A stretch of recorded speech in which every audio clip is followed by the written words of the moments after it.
heard another explosion. They're handing out gloves and masks.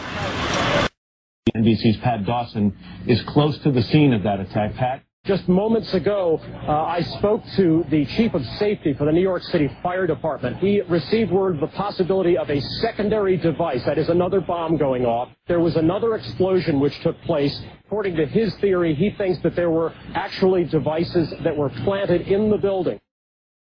At 10:30, I tried to leave the building, but as soon as I got outside, I heard a second explosion and another rumble. And then a fire marshal came in and said we had to leave because if there was a third explosion, this building might not last. And you were working there? Yes, I was right there. I was down in the basement, came down, all of a sudden the elevator blew up, smoke. I dragged the guy out, his skin was hanging off, and I dragged him out, and I helped him out to the ambulance. Thank you. He said that they saw an airliner going to one of those towers. Then, I don't know, an hour later than that, we had that big explosion from much, much lower. I don't know what on earth caused that. We've heard reports of secondary explosions after the aircraft impacted, whether in fact there wasn't something else at the base of the towers that in fact were the coup de grace to bring them to the ground. Do we have Jim Smith available on microphone from Chopper 2 as he takes these pictures? Jim? Yes, I am here, Michael. Jim, tell us what's happening out there. Oh my We just witnessed some kind of secondary follow-up explosion on the World Trade Center number 2, the one that is on the south that is difficult to make out. The bomb in the building started clearing out. Sorry, you said there's a bomb? What'd you say? The bomb in the building started clearing out. Got it. Rick Sanchez has been there throughout this morning for us. Rick, tell us where you are and what the latest is. Well, I'm in that area, if you're familiar with this area of where West Broadway and Hudson come together, right at Chambers. That would put us about a block and a half away from the site of where the explosion was. That area has just been evacuated because police have found what they describe as a suspicious device, and they fear that it might be something that could lead to another explosion. Obviously, there's a real sense of caution here on the part of police. I spoke with some police officials moments ago, Chris, and they told me that they have reason to believe that one of the explosions at the World Trade Center, aside from the ones that may have been caused by the impact of the plane with the building, may have been caused by a van that was parked in the building that may have had some type of explosive device in it. So their fear is that there may have been explosive device planted either in the building or in the adjacent area, and that's why they're being so cautious. What happened? He was in an explosion. He was in the lobby, and the third explosion, the whole lobby collapsed on us. What was it like? What was it like? Horrible. It's like hell. You don't want to know. The whole building just collapsed on us inside the lobby. Is that a secondary explosion? Yes, it was. That was the planet, probably? Yeah, definitely a secondary explosion. But we was inside waiting to go upstairs, and on our way upstairs, the whole fucking plane blew. And we just collapsed on everybody inside the lobby. Similar to the first tower coming down, secondary? I don't know about the first one, but I know the second one it was terrible. Then there was a third one, too, after that one. Third explosion after that? Yes, sir. Everybody was inside the building, waiting to go upstairs.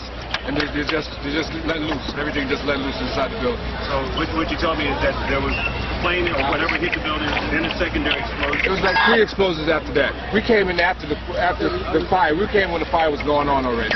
We was in the staging area inside the building, waiting to go upstairs. Then they exploded. The whole lobby collapsed on the lobby inside. Right in front of our eyes. Just, it was so surreal, like a movie set. Second and third explosions also, right? We were in the building for the third one. It collapsed. It was on this drive here for the other one. This is on top of this. It couldn't be no worse than this. Couldn't be nothing no more worse than this. You're in the building trying to help people, and it's exploding on the inside the building. So I don't think we get any worse than this. Joining me is Jack Kelly. Now, he is a foreign correspondent. He has some information about these attacks. Jack, what can you tell us happened first in New York? Apparently what appears to happen was that at the same time 2 planes hit the building, that the FBI most likely thinks that there was a car or truck packed with explosives underneath the buildings, which also exploded at the same time and brought both of them down. Now, that's the first time we're hearing that. So 2 planes and explosives that were in the building. Is that correct? That is the working theory at this point. That is still unconfirmed, but that is what the FBI is going on at this point. The New York City Police Department has a report that the FBI is responding to New Jersey because a truck reportedly loaded with explosives has been stopped by authorities on the road there, and the men with that truck have been detained. Members of the Joint Terrorist Task Force, according to the New York police officials, are responding to question those people. I want to underline that all the phones to police headquarters and to the FBI from here seem to be disabled. Still alive in the rubble in and around the World Trade Center. And word late tonight that 2 suspects are in FBI custody after a truckload of explosives was discovered around the George Washington Bridge. That bridge links New York to New Jersey over the Hudson River. Whether the discovery of those explosives has anything to do with other events of the day is unclear, but the FBI has 2 suspects in hand, said the truck load of explosives, enough explosives were in the truck to do great damage to the George Washington Bridge. But they arrested the 2 suspects and they're questioning them as we speak. There were at least 2 vans stopped on 9/11, one with 5 individuals and one with 3, one with explosives and one with traces of explosives. And above are some newspaper reports about that. And I'll put up some maps for those of you who are not familiar with New York City. The first van, which was spotted in Liberty State Park with urban moving system and the dancing Israelis, was stopped on Route 3 in East Rutherford. The second van was stopped on the George Washington Bridge, or approaching the George Washington Bridge. And there was a third truck, which was obviously a diversion, on King Street, which actually depicted a mural of a remote control plane packed with explosives slamming into the World Trade Centers, and those 2 individuals were arrested. Obviously this was a diversion to pull police in that direction, because no one would drive around in a truck with a painting of 9/11 on it on 9/11 unless they were purposely trying to attract the attention of the police and pull them in a certain direction. There was also an emergency 911 telephone call reporting that Palestinian bomb makers in a white van were headed for the Holland Tunnel. Unless they had a flag or something, I'm not sure how the caller would be able to tell if they were Palestinian or not. The caller, using poor English, said, "I see them at the airport mixing something, and they were dressed like sheiks, dressed like an Arab." This would have fit well with propaganda aired later in the day of dancing Palestinians celebrating the attacks on 9/11. Which turned out to be a false tape. Of course, the only people driving around in vans for an intelligence agency who actually were celebrating the attacks and were caught dancing were Israelis, and the first words out of the driver's mouth were, "We're Israelis, we're not your problem, Palestinians are the problem." Apparently this idiot hadn't put it together that the plan hadn't worked out as smoothly as they had hoped. Yaron Shmuel lied to police about where they were at the time of the World Trade Center attacks. We know he was one of the original 3 of the 5 arrested because he admits it later on an Israeli talk show that he was there taking pictures of the event.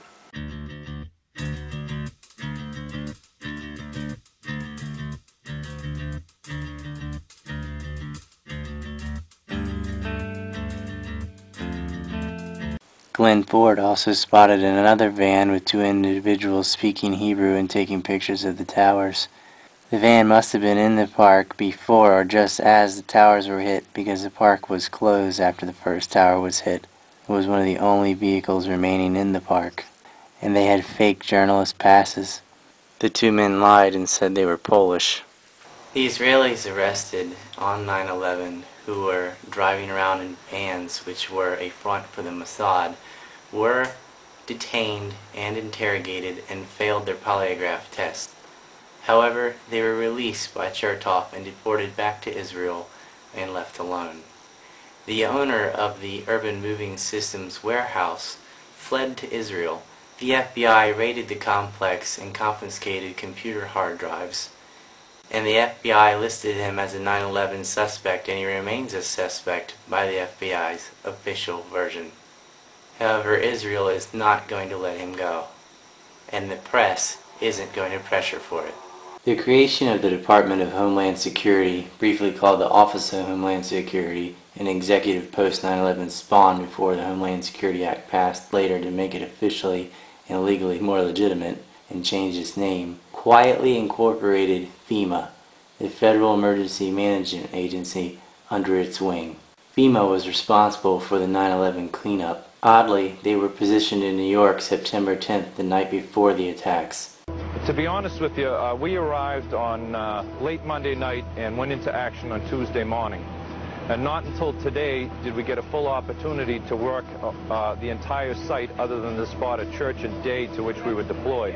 They quickly had all the steel from the buildings shipped off to China. Future head of the Department of Homeland Security, Michael Chertoff, who at the time read the Department of Justice's Criminal Investigations Division, had dozens of the Israelis arrested on 9/11, including those filming and celebrating the attacks driving around in vehicles that came from a front from Mossad, deported back to Israel for simple visa violations. Michael Chertoff is a co-author of the U.S. Patriot Act, totalitarian legislation pushed through Congress under the threat of anthrax. Michael Chertoff is the product of a hardline Zionist family. His mother, born in Palestine, now Israel, was a participant in the intelligence operation Magic Carpet. His father was a Zionist rabbi, as was his uncle, and his wife is a leader in the ADL. His first cousin, also the son of a rabbi, is Benjamin Chertoff. Benjamin Chertoff was the editor of Popular Mechanics, the main neocon go-to source to explain 9/11's goofy physics and promote the pancake propaganda. FEMA itself had no explanation for World Trade Center 7, a 42-story building that CNN and the BBC both reported had collapsed before it fell. We'll leave it there for the moment. We've got some news just coming in, actually, that the Salomon Brothers building in New York, right in the heart of Manhattan, has also collapsed. Many are saying is the worst attack on the country since Pearl Harbor. A huge operation is underway to find survivors from the wreckage of both towers of the World Trade Center in New York. They collapsed after hijacked airliners with passengers on board were flown into them. The 47-story Salomon Brothers building, situated very close to the World Trade Center, has also just collapsed. Now, more on the latest building collapse in New York. You might have heard a few moments ago I was talking about the Salomon Brothers building collapsing. And indeed it has. Apparently that's only a few hundred yards away from where the World Trade Center towers were. And it seems that this was not a result of a new attack. It was because the building had been weakened during this morning's attacks. We'll probably find out more now about that from our correspondent, Jane Stanley. Jane, what more can you tell us about the Salomon Brothers building and its collapse? Well, only really what you already know. Details are very, very sketchy. There's almost... Way to jump the script, guys. The 9/11 Commission's way of dealing with it was to not deal with it. They simply didn't address it in their report. A skyscraper housing offices for the CIA, and more importantly, the Security and Exchange Commission, investigating tens of billions of dollars in corporate fraud going up in smoke isn't something you just ignore and skip. It looked rather stupid without Flight 93 reaching its final destination for Building 7, but they had to do it anyway. There have been whistleblowers, of course, even from within FEMA, photographers who are now in exile. But who do they turn to? They can't go to the government with it, and they certainly can't go to the mainstream media with it. So if you're asking why don't more people come forward, how exactly would you like them to do that? Go to who? And say what? Jet fuel, also known as kerosene, didn't weaken or melt in any of the steel. The mass media claimed that rocket fuel or jet fuel got the temperatures high enough to weaken steel on the truss and have floors collapse one by one like pancakes on top of each other, apparently with no resistance at free fall speeds as well. But here we have a woman standing in a hole next to the truss. She's not burned. She's got a towel or some papers or rag or something she was waving around. Apparently her hair and clothing and the paper or towel that she had in her hand must have been made of the same magic fibers as the passports that didn't burn.